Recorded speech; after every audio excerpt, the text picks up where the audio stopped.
How's it going, everyone? It's GadgetsBoy, and this video is my hands-on of the new Google Pixel 2 and the Pixel 2 XL. Now, they announced a few things, but what I'm most excited about are the new two smartphones and the new Pixel Bud as well, which should do real-time translation for when you go abroad, that kind of stuff, which is pretty interesting. This is stuff that I used to speak about a while back to see if it was possible, if it was something that's going to come into existence, and now it's here. It's made a possibility by Google themselves, which is amazing. So first off, this is the Google Pixel 2. It's packed with Android 8.1 with Google's own UI. You've got Qualcomm Snapdragon 835, which is the same as the Pixel 2 XL as well.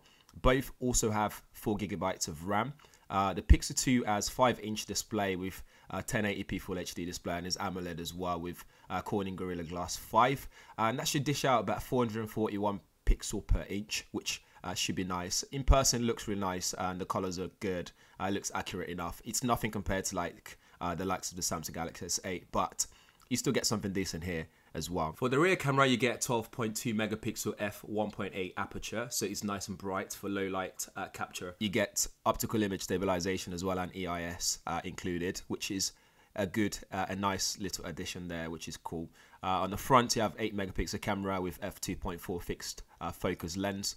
And video, in terms of video capture, you get 4K at 30 frames per second, 1080p at up to 120 frames per second, and if you want 240 frames per second, you'd have to make do with 720p, which some people might not like. Underneath the hood, for battery, you have 2700 mAh battery, and it's non-removable, and you have USB-C as well to recharge this up, and it's got rapid charging. There's no wireless charging here. You got Bluetooth 5.0, and you got a fingerprint sensor on the rear, and it's nice to place where it's reachable as well on both devices.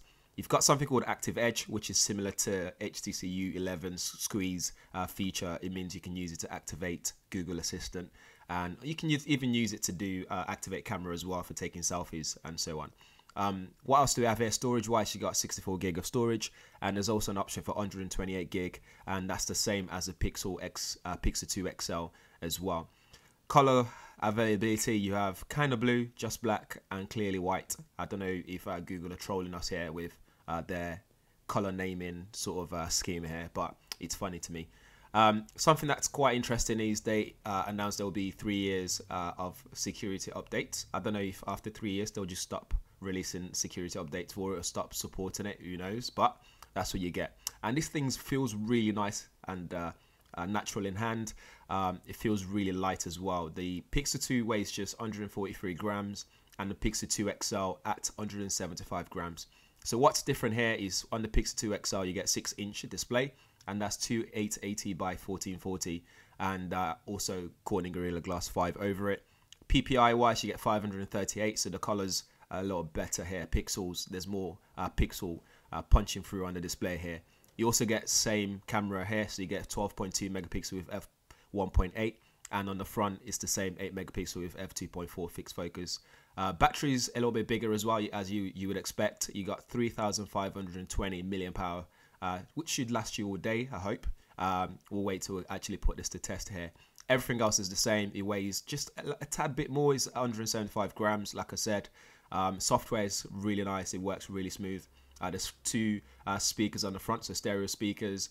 Camera again looks amazing. It's got one of the, in fact, the highest DxO mark rating right now. Again, take that with a pinch of salt. But testing it live at the event, it looks really good and impressive. But anyway, this is just my hands-on and just a quick overlook, and just to bring you guys what I saw at the event.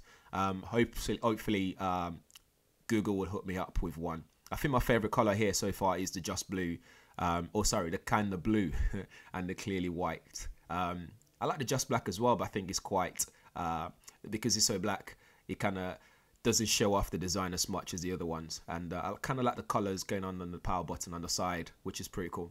But anyway, before I forget as well, you get always on display, which is something I really like. I've come to become really used to that on my Samsung Galaxy S8, so it's really good to have that on this as well. Anyway, let me know what you guys think in the comments below. Would you get one? Pricing information, I'll leave them in the description area, not to bore you or scare you. But in the meantime, I'm Tommy. Thanks for watching. Catch you in the next one.